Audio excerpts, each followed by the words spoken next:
স্বামীজি এসেছেন রাজস্থানে ক্ষেত্রীর রাজা অজিত সিংহের রাজপ্রাসাদে। অজিত সিং ছিলেন স্বামীজির বন্ধু ও গভীর ভক্ত। স্বামীজি তার চিঠিতে উল্লেখ করেছেন অজিত সিং তার জীবনের শ্রেষ্ঠ বন্ধু। শিকাগো ধর্মসভায় যাওয়ার খরচের একটা বড় অংশ তিনি বহন করেছিলেন। অজিত সিং ভালোভাবেই জানতেন স্বামীজি সঙ্গীতের ভক্ত এবং নিজে ভালো গানও গান। তাই সন্ধ্যায় বিখ্যাত বাইজি ময়নাবাইকে সঙ্গীত পরিবেশনের জন্য আনলেন। সঙ্গীত শুরু হলো, আসর জমজমাট। তখন সন্ধ্যা পেরিয়ে গেছে। স্বামীজিকে আসরে আনার জন্য মহারাজ লোক পাঠালেন। বাইজি গান গাইছেন শুনে স্বামীজি আসরে আসবেন না বলে জানিয়ে দিলেন। এ খবর আসরে জানানো হলো। ময়নাবাইয়ের চোখে জল। যার গান শোনার জন্য রাজা মহারাজারা পাগল, তার গান স্বামীজি শুনবেন না? তাকে গান শোনাবার জন্যই তো আশা, আর সে মহাপুরুষকে গান শোনাতে পারবেন না? বাইজি তখন অশ্রুভরা নয়নে গান ধরলেন। প্রভু অবগিন চিত্ত না ধরো, সমদর্শী হ্যায় নাম তিহারো, আব মোহি পার করো, আব মোহি পার করো।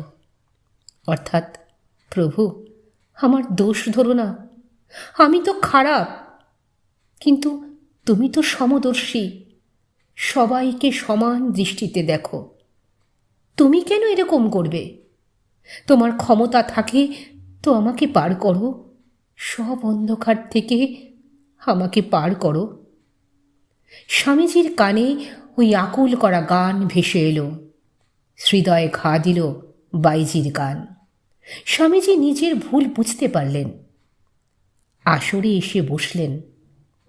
বাইজি অবাক, অবাক রাজা ও বিশিষ্টজনেরা। স্বামীজি সারা রাত ধরে গান শুনলেন।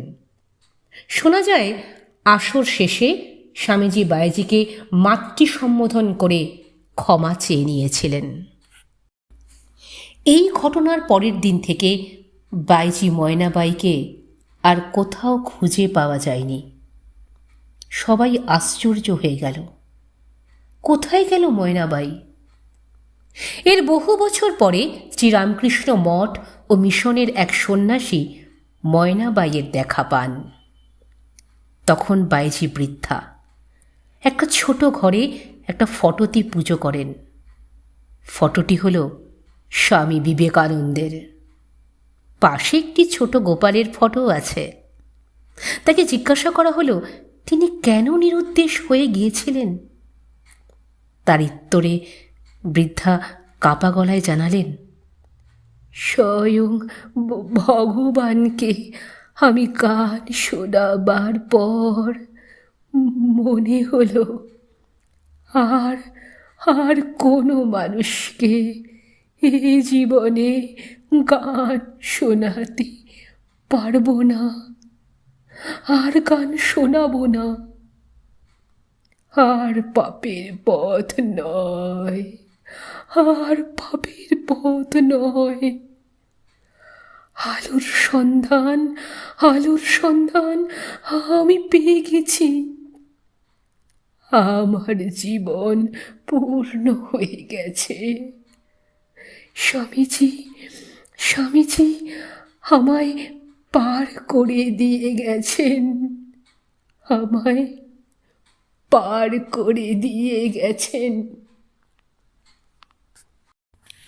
শোনালাম স্বামী বিবেকানন্দের জীবনের একটি ছোট্ট ঘটনা, যা আমাদের এটা বোঝায় যে শুধুমাত্র স্বামীজির কথা বা বাণী নয়, তার উপস্থিতিও অনেকের জীবনের ধারা বদলে দিয়েছিল।